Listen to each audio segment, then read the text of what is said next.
Aloha and good morning, everyone. I'm Catherine Graham, and I am your worship associate this morning. Welcome to the First Unitarian Church of Honolulu. We are a free, liberal, religious community inspired by shared principles and a mission to boldly grow compassion, justice, and joy. We are not enamored with diversity, nor with unity, but rather we use each of those to strengthen the other toward a wholeness that enhances our capacity to fulfill our mission. You are welcome here this morning. We light this chalice with the embers of compassion. We light this chalice with the torch of justice. We light this chalice with the radiance of joy.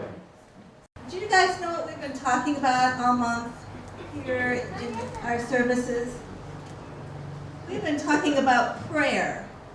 Does anybody here pray? Yes. Okay, we've got some people back here. Anybody down here? Anybody pray at night or in the morning or anything?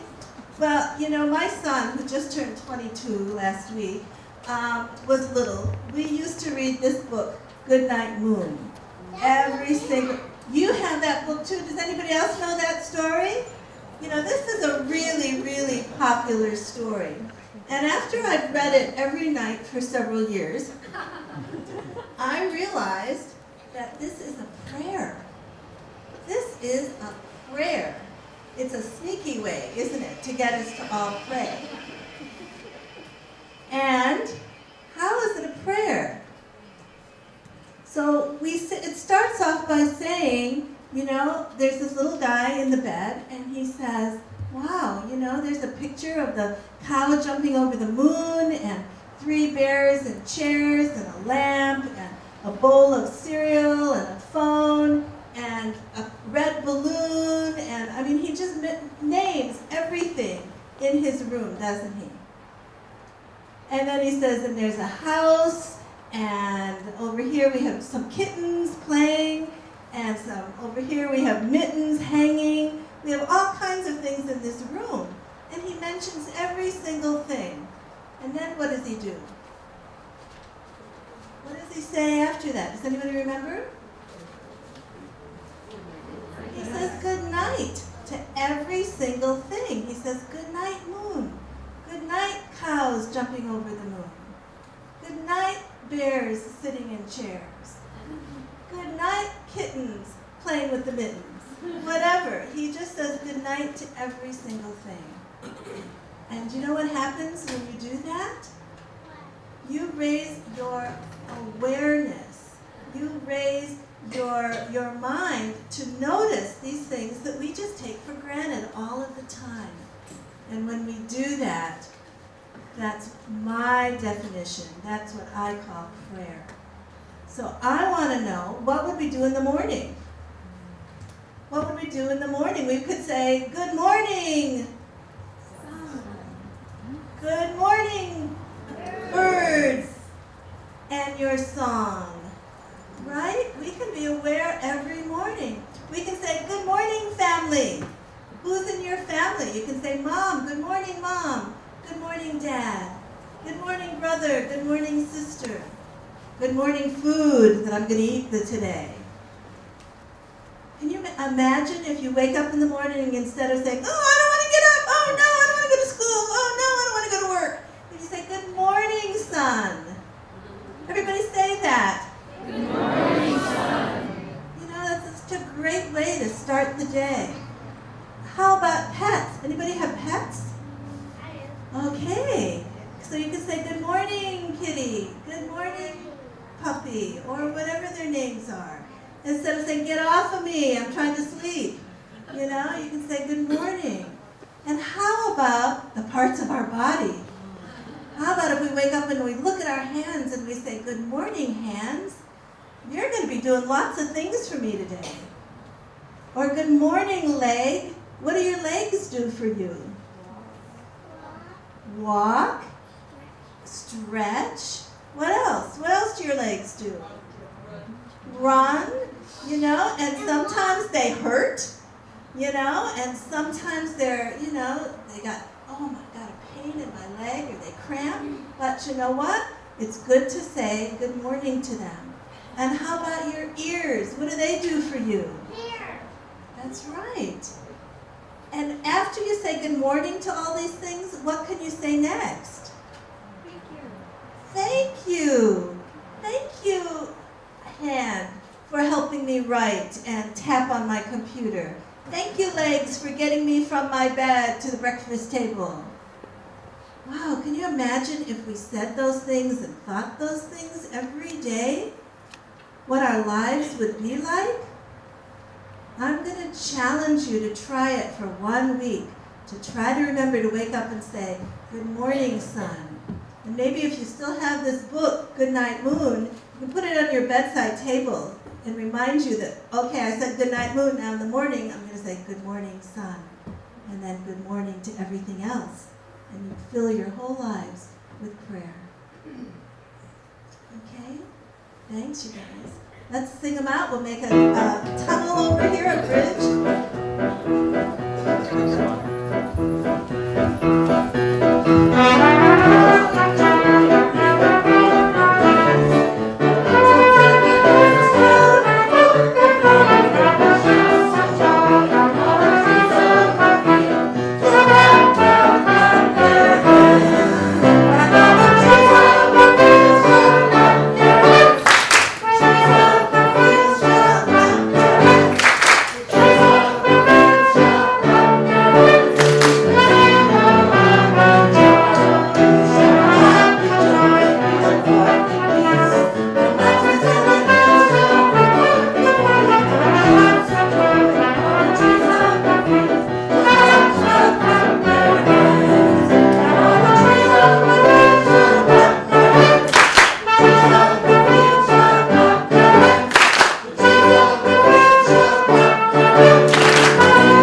Please join me in this responsive reading called A Prayer for Two Voices by Tandy Kroger.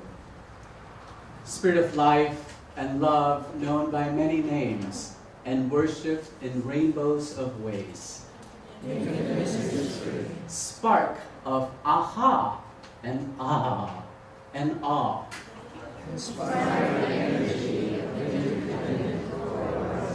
Be with us now.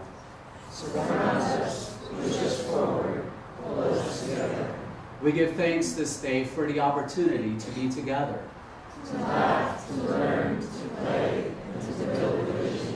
May this time bind us and set us free.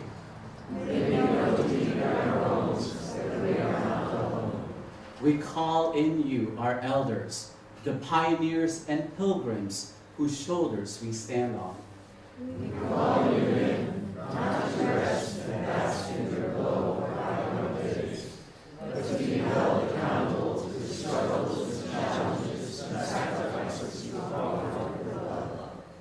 May we love you enough, love ourselves enough, love those yet to come enough, to keep raising the bar of expectations and dreams and possibilities.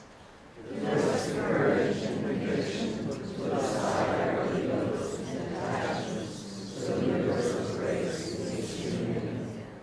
We call in our silent, wise voice within.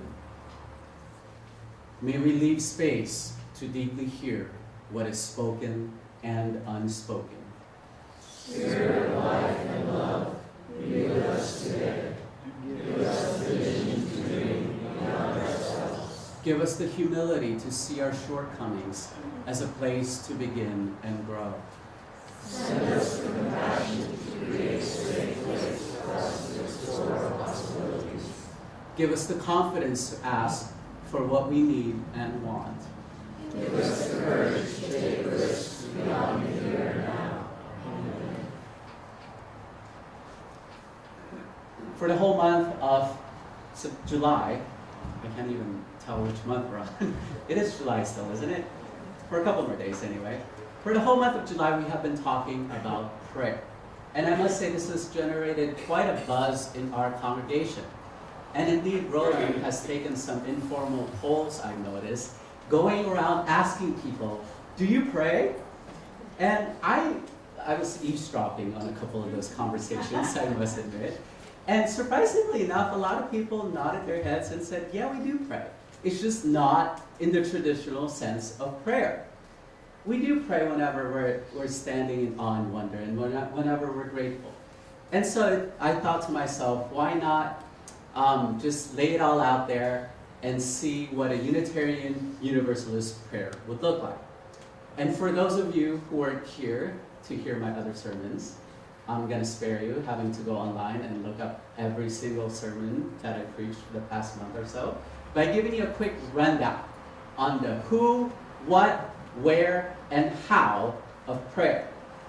All right? So are we ready?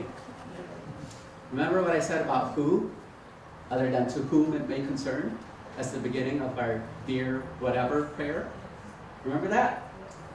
Well, maybe it's not so important, the who part. Maybe that's a nomada when it comes to prayer. What do I mean by this? Well, Thich Nhat Hanh says that the prayer and the prayee are one and the same.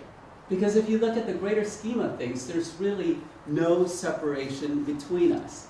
That when we pray with and to one another, that our hearts really join together as one. Remember my definition of prayer? That great quote by the Reverend Dr. Jonipher Kūpono Kwong that I put up on the PowerPoint screen. That the erotic power of prayer is the energy that emanates from one heart to another, causing great transformation in our lives and allowing us to see the greater possibilities that we have in front of us. That prayers ought not to become so outcome-driven. That maybe the only thing we can pray for are best possibilities. My friend has a saying, this or better. So it's not that we're just going to pray for our dream job or our soulmate and have a perfect description of who this person is. But we're just going to pray this or better. And so what if that relationship didn't work out and we ended up in a divorce? This or better, yeah? So Some of you are smiling. All right, well, nonetheless, here's what Thich Nhat Hanh says. He says in his book, The Energy of Prayer, when love and compassion are present in us and we send them outward, then that is truly prayer. Further, in sending the love outward, we may notice a change in our own heart. So the prayer and the prayee become ultimately changed because of the love and compassion that we share with one another. Now, I know that there's still a lot of questions about what prayer actually is. And I must tell you, there have been so many writings and quotes and whatnot out there about what prayer is all about. As a matter of fact, I received an email from Janice Davis about a month ago with this article that came out from the New York Times that said, "Can atheists pray?" And there was a whole debate back and forth about that. And everybody kept talking about what prayer is all about. Is it just psychosomatic, or is it just suggestive kind of thinking, or is it some supernatural mumbo jumbo?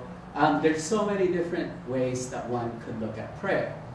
And this is the definition that I found from Unitarian Universalist minister, the Reverend Dr. Daniel Cantor. He says, for me, prayer is about putting myself in a position to remember the vastness of time and space and putting into context my small part in it.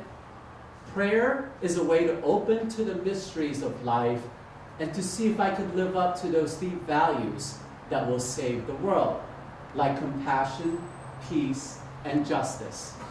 And prayer cultivates humility, which is essential to living a kind and compassionate life. In prayer, we're saying, I don't know the answers to the world's dilemmas, but here I am. I may not be able to solve the world's problems, but here I am anyway. Remember last week when I talked about the buckets? That if you find yourself with a very full bucket that you've been carrying around with you, there must be someone else with an empty bucket. And can that person with an empty bucket say, here I am, and here's my empty bucket. Can I lighten your load for you? And at the end of the day, Daniel Cantor says that it's really not about the what of prayer that we ought to be preoccupied with, but rather he calls it the Nike attitude about prayer. And that's just do it. Prayer is a practice, after all. Just do it. But some of you may still be wondering, well, where can I pray? Obviously, the church is a great place for that to take place, but Anne Lamott says, help is a prayer that is always answered. It doesn't matter how you pray, with your head bowed in silence, or crying out loud in grief, or dancing. Churches are good for prayer, but so are garages and cars and mountains and showers and dance floors. Years ago, I wrote an essay that began, some people think that God is in the details, but I have come to believe that God is in the bathroom. Don't you just love that? And indeed, that's in alignment with what theologian Martin Luther, who was the head of the Reformation movement in Germany, found about prayer, that his best writings and his best revelations and aha moments came to him in the bathroom. So he must have spent hours in the bathroom trying to find God in there. I'm not going to say that his theology is full of... Anyway, all right, moving right along. So that's the where part. Today, as you may have noticed in the title, it begins with how.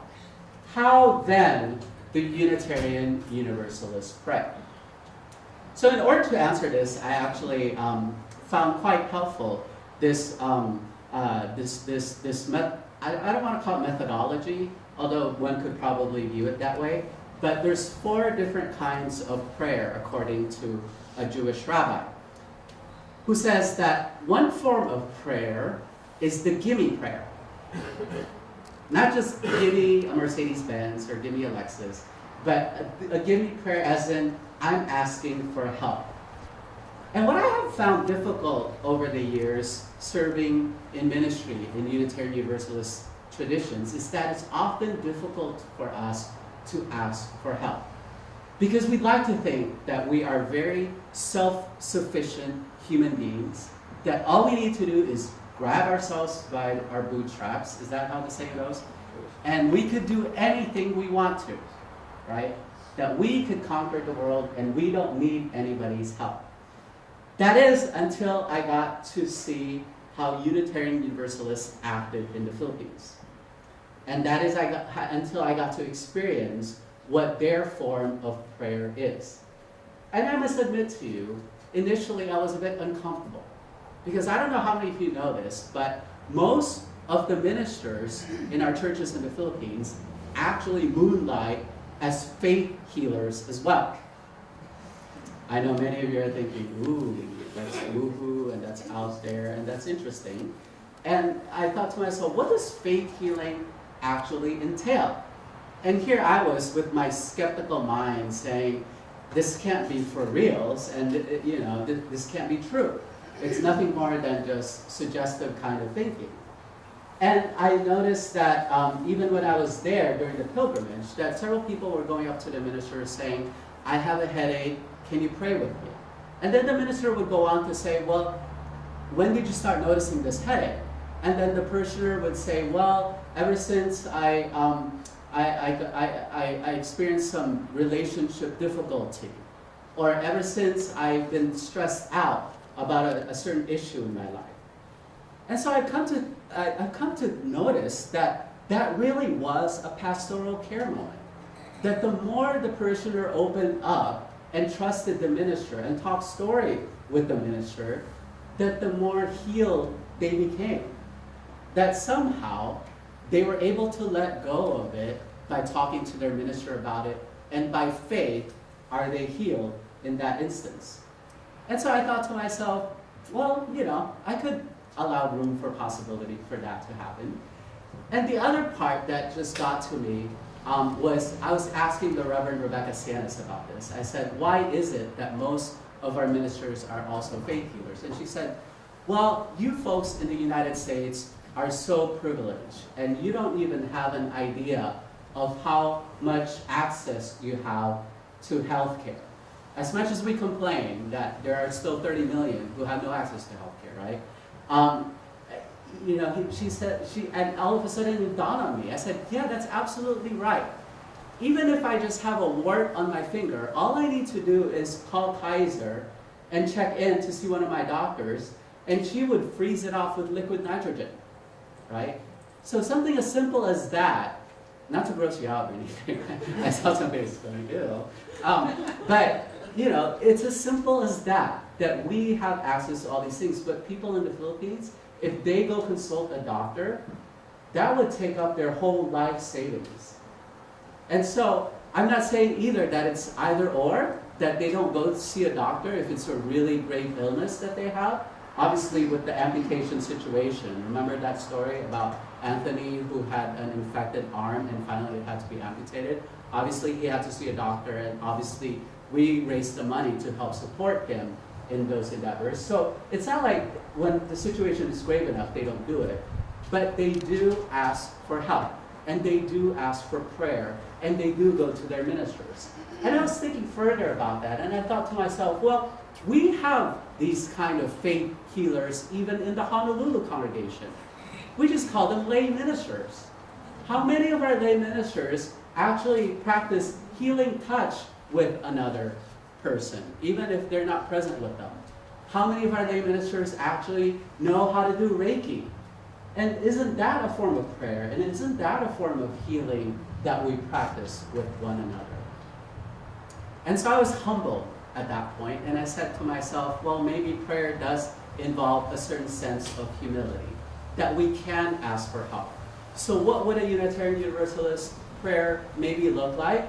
If you're too involved with the health and well-being of your partner and you need to have some food on your table, maybe a form of prayer is, can I ask you for dinner? Or can I ask you for casserole at some point in my life? Or can I ask for a ride to come to church? Wouldn't that be a form of prayer?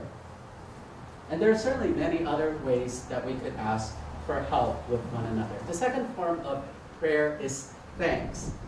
And I preach about this so many times, but can a prayer just be thank you for doing such a great job with the project that we're involved with?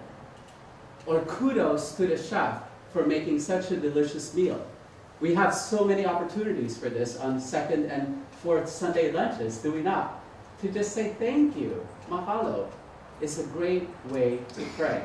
And thirdly, there's what the rabbi calls the oops prayer.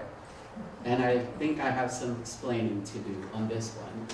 We probably heard a lot of this oops prayer going on this past week. Just ask the mayor of San Diego or the wannabe mayor of New York, right? Oops, I got caught with my zipper down. But not only that, there are so many other forms of oops prayer, or what traditionally has been called prayers of contrition. Can we ask forgiveness from someone else for saying something that might have been hurtful to them and might have not landed the way we intended it to? Can we ask for forgiveness for violating right relationship and for our behavior that may not have been Kūpono? Oops kinds of prayers are just as powerful, and they are just as healing to another individual. And finally, there's the prayer of wow. If you'll notice the responsive reading that we read earlier, there is a part in there that says maybe ah and aw and aha are also forms of prayers. I'm doing this course with a bunch of people called Building Your Own Theology or Building Your Own Theology. And the part of the homework assignment was to come up with their religious experience. So name one of those transformative moments in your life where you experience awe and wonder. And I can't even begin to tell you how many people wrote about what it felt like to be out in nature, to be in touch and connected in that deep way, and just to be in awe and wonder at the grandness and the vastness of the mystery of life. Or like the prayer that we had for our meditation that began with Dear Earth. Do we even need to complete that prayer? Let's just leave it at that. Dear Universe, how grand and magnificent and incredible it is to just be alive today. An awe and wonder kind of prayer. So that article that Janice referred me to had this great quote in it. It said, one more. It says, prayer makes humans more vibrant and conscious. Prayer is not just one thing, but an inexact set of practices that allow people to connect more deeply to lived experience. Countless prayer gestures connect people to what is happening in their lives. Spoken and unspoken things around campfires, intentional silence giving way to a sense of expansiveness, swaying bodies davening the rhythms of Hebrew chant, conscious lament in the face of loss or failure, walking up a hill to see the sunset. The main point of prayer is human aliveness. The main point of prayer is human aliveness. Have we ever prayed before? I would say that we have. Have you ever felt alive before? Have you remembered a moment when your heart was moved to tears? And prayer, as Hal mentioned, it doesn't necessarily just have to be spoken. Here's what Native American Joy Harjo says. To pray, you open your whole self to sky, to earth, to sun, to moon, to one whole voice that is you, and know there is more. Good night, moon. Good night, cow jumping over the moon. Good night, three bears sitting on a chair. Although I don't know what they would be doing sitting on a chair. It's just, yeah, it's in the picture. And good night, kitten playing with the mitten. And we could come up with our own prayers. And aren't those ways in which we could be in gratitude? And as we look around our world today, can we not see that all of us are in such need of prayer for one another? And in many traditions, prayers take form in many different ways. Silence, as in meditation, is one deep and profound way to pray. And in the Shinto tradition, they write in calligraphy their prayers and put it on a streamer and tie it to a tree. And as the wind blows, you could literally see the prayers blowing in the wind. Sounds like that Joan Baez song. The answer, my friend, is blowing in the wind. And there's also moments in the Tibetan tradition when they carve their prayers in wood and make almost like a top out of it. Have any of you seen those? The prayer tops, you know? I don't know if that's what they're really called. It's all Tibetan to me. But they have those kind of moments where as the prayers turn, there's a sense that they're being answered as well. Anybody seen the prayer flags? Have any of you seen those? They're very colorful, and oftentimes they put them up on a pole. That too is a form of prayer. And so whatever form of prayer there is, just do it. And it is my hope that one of these days, I'm all about the bumper stickers these days. Remember my bumper sticker a while ago that I suggested we is greater than I? Well, here's another one. What if we Unitarian Universalists can be known as folks who pray well with others? Yeah? We don't just play well with others, but we pray well with others as well. Well, here's what my colleague, the Reverend Marisol Caballero, wrote about prayer. She says, prayer is intentional spiritual reflection. Each prayer is reciprocal. Each is about giving and receiving. In prayers of petition, we offer our hopes and receive hope in return. In prayers of contemplation, we give away our haughtiness and receive love and connection. In prayers of wonder and awe, we give our praise and receive beauty. In prayers of prophetic witness, we give our hearts and receive justice and solidarity. In prayers of thanksgiving, we give our gratitude and receive blessings. So rather than just talk about it for countless hours on end, which, by the way, you have an opportunity to, if you come back on August 21st at 5:30 p.m., we're going to have a conversation with the minister in the gallery on the Poly, and we're going to be talking about prayer. But for now, do all of you have an index card in front of you?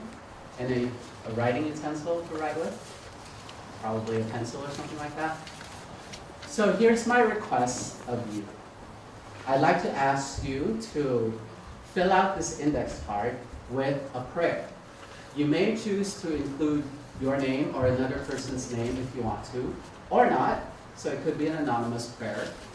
But in this prayer, I'd like you to come up with a oops, or a wow, or a thanks, or a help that you would like to be included in the prayer. And please take it seriously, because what we're going to have you do is you're actually not going to submit it to me, and I'm not going to be the one praying for all of you. But rather, we're going to collect these in a basket, and then we're going to pass around the cards again, and I'm going to ask you to take a card that you did not write yourself.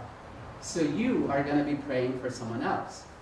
And at the end of 1 week, so I'm going to ask you to, if you can remember, if you need to tie a string around your finger or something, that would be great. But if you can remember to, at the end of the day, just look at this card and pray for this person, or just send your good thought or your heart to them. That would be great. So at the end of the week, this is my doctor's prescription, is to come back to the rest of the community by posting it on Facebook or emailing me and letting me know what that experience was like for you, what this process was like, both as the one who wrote it and released that prayer, and the one who received it and prayed for somebody else. Do those instructions make sense? So now we're going to have a moment of silence and reflection. We're going to think about an oops, a wow, a thanks, or a help, and write them in the index card. And the ushers will collect them during the giving and receiving moment, because we know that indeed prayer is about giving and receiving. And I invite you to hear these closing words by Patricia Motley. She describes it as a humanist prayer. Bless all that is, bless all who are. With that we say, Amama, blessed be, Amen, Salam, Shalom, Namaste and Gassho.